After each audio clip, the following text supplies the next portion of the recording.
Darnell, question for everybody, but to Darnell first.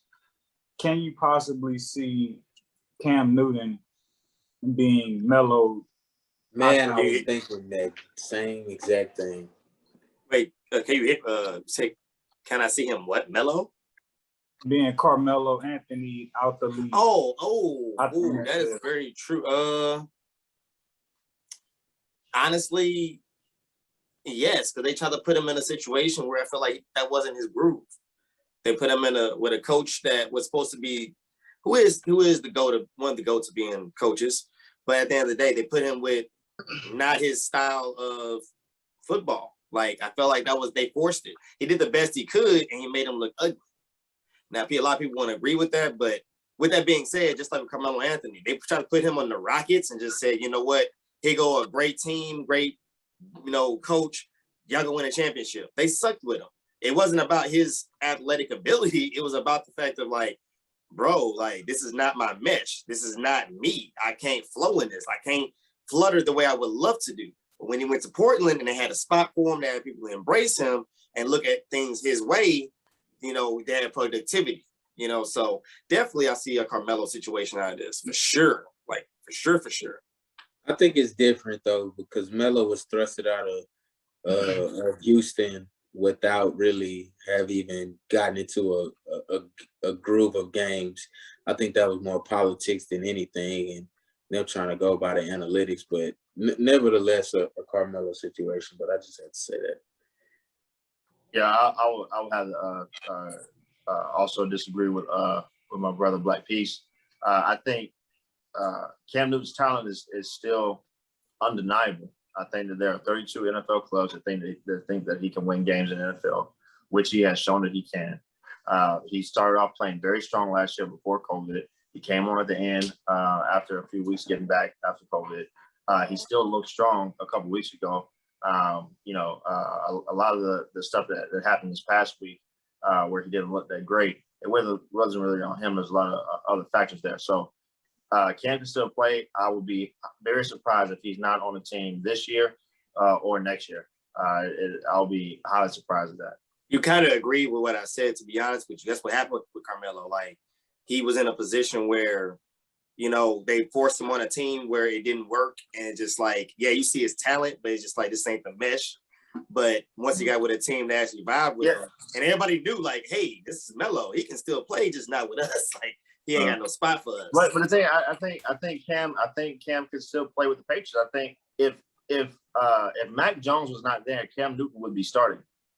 Cam, they did all offseason. They tried to put together an entire offense for Cam Newton, getting two of the top tight ends in free agency. Want to go to a 2 tight end set. They brought in 8,000 running backs to make sure that they could run the ball, power football, 12 and 21 personnel with Cam Newton. They were building that. But Mac Jones came in, just looked way too good. And they were like, hey, look, we just say, hey. But that's the we'll thing. bank on just like, you versus. Yeah. That's the same thing. Just like with, I seen a couple games with James Harden. You kept saying that the situation wasn't built for him.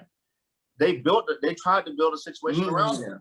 Well, this is like, I was just about to say, this is like James Harden and Carmelo. Like, Carmelo actually could win when James Harden wasn't there. You know what I'm saying? He actually showed. I think he put up like 30-plus points against Brooklyn, if I'm not mistaken, in one of the games where James Harden wasn't even there. And Chris Paul or something of that mix. And it was like, wow, like these guys are really, like he really can steal ball. But it was like, how much choose James Harden's youth and, leadership over Carmelo's, spotty talent and, trying to rebuild around him. So what I said all that to say, like, Mac Jones is in the perfect position. It was like, Mac Jones, your talent and your ability and your future is way overdoing his little bit of talent that he has and like whatever he has left. It's like, we're good. We're going to bet on the future rather than try to keep pinching out of you. I think the connecting links as it relates to Cam's situation and Carmelo's situation is that there was like this narrative from the media formed around Carmelo that like you can't play with him anymore, or he's washed, or he's of no use of your team, right? And so while that proved to be wrong and false, right? Now there's this narrative painted in the media, which it's a very valid narrative of Cam Newton. Like, you can't depend on him because he's not vaccinated and according to the rules, right? And so in Carmelo Anthony's situation, his shot came because the Portland Trailblazers were willing to like go against like whatever media perception and take a chance of like, Melo, we want you. And so when that time comes, if and when somebody gets injured, it'll just be a matter of who's going to take that chance going against like all the odds of whatever the COVID protocols is to say, Cam, we're going to give you that shot. And so it's just like fighting against that media narrative and like hoping somebody gives you a shot amongst all of that. No, thank you. I'm glad you said that. I'm glad you broke it down as to why I think it's further disrespectful to Melo to say Cam Newton is anywhere near close to him.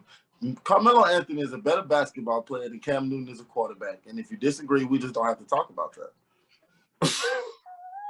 Well, I don't know. I think the mere fact that you're ixnaying or throwing it to the side like it's not even a debate is more disrespectful to Cameron Newton than anything because come on, you want to talk about football player? Cameron Newton won the national stop. No. I let you speak. Quarterback. No. Cam Newton won the JUCO national championship in college at What Williams. has he done for me lately, bro? Stop, bro. You just said he wasn't a better quarterback, and I'm encompassing everything this man has accomplished as a quarterback playing football. He's not a better quarterback. He's not better in his position than Melo is as a basketball player. That is very debatable. And they share more similarities than you'd like to believe. Because Melo won in college, Cam Newton won in college. Bro, we're talking about Cam Newton was renowned as the best player in college when he Carmelo was Anthony still deadly. No one can stop him still today. You can't guard Carmelo Anthony. Still today, you can't guard him. I can put a defense on Cam Newton to stop his offense. I disagree with that, bro. There are still Carmelo Anthony can be had, bro. There are still defenses today that struggle against Cam Newton. Sedacious. Carmelo Anthony can be had today. Which one? You talk about Miami? You talk about Buffalo? Or you talk about New York? Which one of them struggled? Miami struggled against them last year. Buffalo struggled against them last year. He beat both of them last year. He played phenomenal on Sunday Night Football versus the Seahawks. So did the Patriots make playoffs? What was it? Cam Newton, JUCO champion at Auburn, Heisman, #1 overall pick, Offensive Rookie of the Year, MVP, NFC champion. Carmelo Anthony ain't won no conference championship nowhere, ain't won a championship. And you can, as far as individual accolades are concerned, you could rank them up there, bro. To say it's not even comparable we're talking about sliding skill. I'm talking about sliding talent. I'm talking about physical ability right now. Physical ability right now. They're virtually identical, in my opinion, man. I'm sorry. I may not like it, but they're virtually identical. There's some two different scales. Just people are giving up on them, thinking they're washed. Not even washed is a part of it, but thinking they're just done with, and they still have a lot to bring to the table. Period. My boy ain't even that accurate. You talking about Carmelo Anthony like he fucking Klay Thompson or something right now, bro. He is a 13 to 15 point per score on his best day per night, bro. All the 20. That's negative. What you mean? On his best night? Team? On it, not on his best night. I'm talking about averaging. I'm going off what you specifically I'm talking about averaging though. He can have a fringe game and go for 27, 28. That could very well happen. All right. I'm okay with that. But I'm saying but he's not going to go get you 20 every. He not going to play. That's not required of Carmelo Anthony anymore. He didn't score 20 a night when he was at the Blazers. And that's the thing about Cam. He's not necessarily required to throw a bomb and to run for 100 yards either. He's supposed to be on some low key Brady-esque. But no, before COVID last year, bro, he had like 3 games in a row where he passed for over 300 yards consecutively. So you're not going to say that. That would be the equivalent of Carmelo Anthony having 3 consecutive games in the NBA, dropping 25 plus points, which he has not had. So you fuckers you talking about this not even comparable to the level they at right now. Anyway, man, y'all wrap this shit up. We can move on to something else. We can move on to something else.